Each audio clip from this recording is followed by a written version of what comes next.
नमस्कार, मी अक्षता तुमचं पुन्हा एकदा माझ्या चॅनलवरती स्वागत करते आणि आजच्या व्हिडिओचा टॉपिक असणार आहे की आपण आपल्या केसांची काळजी कशी घ्यायची।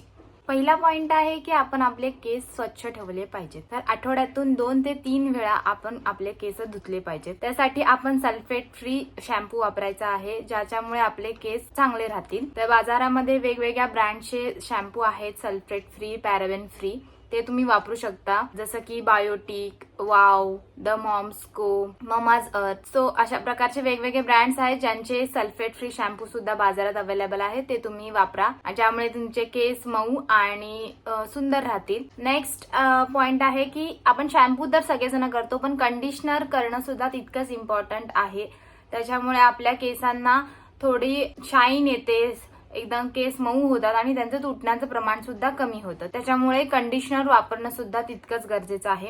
फक्त कंडिशनर वापरताना आपण केसांच्या मुळांना कंडिशनर लावायचा नाही, फक्त केसांच्या लेंथला आपण कंडिशनर वापरायचं आहे। जसं की मी इथे केस बांधले तर त्याच्या पुढे इथून ते इथपर्यंत तुम्ही कंडिशनर वापरू शकता।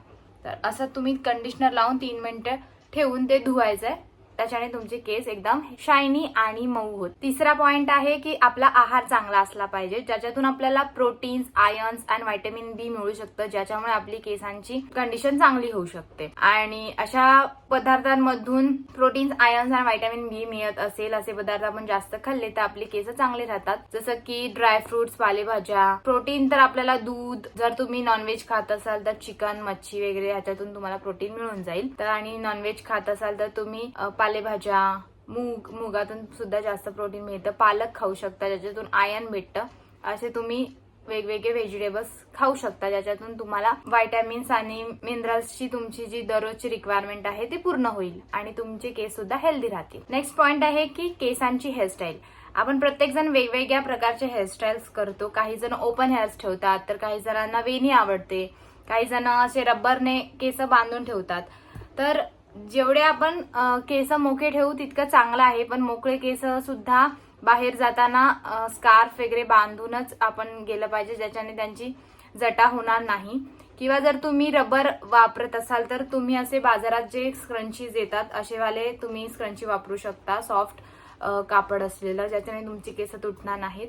आणि जे लोक वेणी बांधतात ते तर खूप सेफेस्ट वे आहे केसांना स्टाईल करायचा, ज्याच्याने तुमचे केस कमीत कमी तुटतील। तर अशा प्रकारे तुम्ही तुमचे केस स्टाईल करू शकता, ज्याच्याने तुमचे केस कमी प्रमाणात तुटतील आणि तुमचे केस चांगले राहतील। पुढचा पॉइंट आहे की वेळोवेळी आपण काही अंतराने हेअर स्पा केला पाहिजे। हेअर स्पा आपल्या केसांना एकदम कंडिशनर, नरिशिंग, हायड्रेशन प्रोव्हाइड करतं, ज्याच्यामुळे आपल्या केसांची कंडिशनिंग चांगली होत जाते आणि आपले केस दिवसेंदिवस चांगले होत राहतात। आणि प्रदूषणामुळे आणि वेगवेगळ्या कारणांमुळे, स्ट्रेसमुळे किंवा आपल्या आहारात काही कमी असेल तर अशा वेगवेगळ्या कारणांमुळे आपल्या केसांची कंडिशनिंग खराब होत जाते। त्याच्यामुळे आपण जर हेअर स्पा केला तर थोडेफार टाइमने आपले केस परत चांगल्या कंडिशनिंग मध्ये येऊ शकतात। तर तुम्ही घरी सुद्धा हेअर स्पा करू शकता। बाजारामध्ये असे वेगवेगळे हेअर स्पा प्रोडक्ट मिळतात, जसं की माझ्याकडे आहे शॉप्सकॉपचं हेअर स्पा, जो मी 15-20 दिवसांनी लावते। तसंच लॉरियलचं सुद्धा येतं, असे वेगवेगळे आहेत। तर तुम्हाला जो सूट वाटेल तो तुम्ही यूज करा। पुढचा पॉइंट आहे की डॅन्ड्रफ जर तुम्हाला झाला असेल तर तुम्ही त्याप्रमाणे शॅम्पू वापरू शकता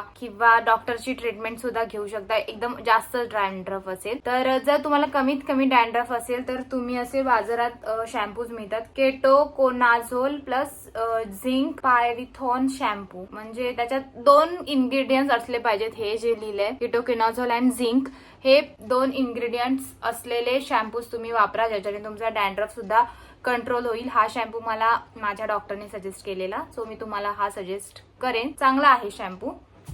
नाहीतर तुम्ही दुसराही कोणताही शॅम्पू डॅन्ड्रफ साठी जो आहे तो तुम्ही वापरून तुमचा डॅन्ड्रफ कंट्रोलमध्ये आणू शकता, ज्याच्याने सुद्धा हेअरफॉल तुमचा कमी येईल। पुढचा पॉइंट आहे की आपण आपल्या केसांवरती वेगवेगळ्या मशीन्सचा वापर करतो, जसं की ब्लो ड्राय, स्ट्रेटनिंग, कर्लिंग, असे वेगवेगळे मशीन्स आपण वापरत असतो दररोज कुठे बाहेर जाताना वगैरे। तर हे जास्तीत जास्त न वापरता जर आपल्याला कधी जास्त गरज असेल त्या टाइमला आपण हे मशीन्स वापरू शकतो। ह्या मशीनने सुद्धा आपले केस डॅमेज होतात, तर मशीन वापरण्याआधी आपण आपल्या केसांवरती प्रोटेक्टिव्ह सिरम्स वापरले पाहिजेत, ज्याच्याने आपले केस कमीत कमी डॅमेज होतील आणि आपण स्टाईल ही आपले केस करू शकतो। तर सिरम ही तुम्ही नक्की वापरा किंवा मशीनचा कमीत कमी वापर करा, ज्याच्याने तुमचे केस चांगले राहतील. पुढचा पॉइंट आहे की जर ट्रीटमेंट हेअरची काळजी आपण कशी घेतली पाहिजे. जर तुम्ही स्मूथनिंग, कॅराटिन, स्ट्रेटनिंग, हेअर कलर केला असेल तर तुम्ही तुमच्या केसांची जास्तीत जास्त काळजी घेतली पाहिजे. बाहेर जाताना स्कार्फ वापरा, वेळोवेळी सिरम लावा आणि जर शॅम्पू वापरायचा असेल तर ते त्यांच्या ट्रीटमेंट वाईज शॅम्पूज येतात. मॅट्रिक्सचा येतो, लॉरियल प्रोफेशनलचे शॅम्पू येतात, ते तुम्ही वापरा, ज्याच्याने तुम्हाला तुमचे केस स्वच्छ ठेवायला अगदी इझी होईल. त्याच्यामुळे तुमचा डॅन्ड्रफही वाढणार नाही आणि डॅन्ड्रफमुळे तुम्हाला होणारे प्रॉब्लेम्सही होणार नाही. सो अशा प्रकारे आपण आपल्या केसांची चांगल्या प्रकारे काळजी घेऊ शकतो. जर तुम्हाला हा व्हिडिओ आवडला असेल तर व्हिडिओला नक्की लाईक करा आणि चॅनलला सबस्क्राईब करा. जर आणखी दुसरा कोणत्या टॉपिकवर व्हिडिओ हवा असेल तर मला कमेंटमध्ये नक्की सांगा आणि भेटूया पुढच्या ब्लॉगमध्ये. बाय.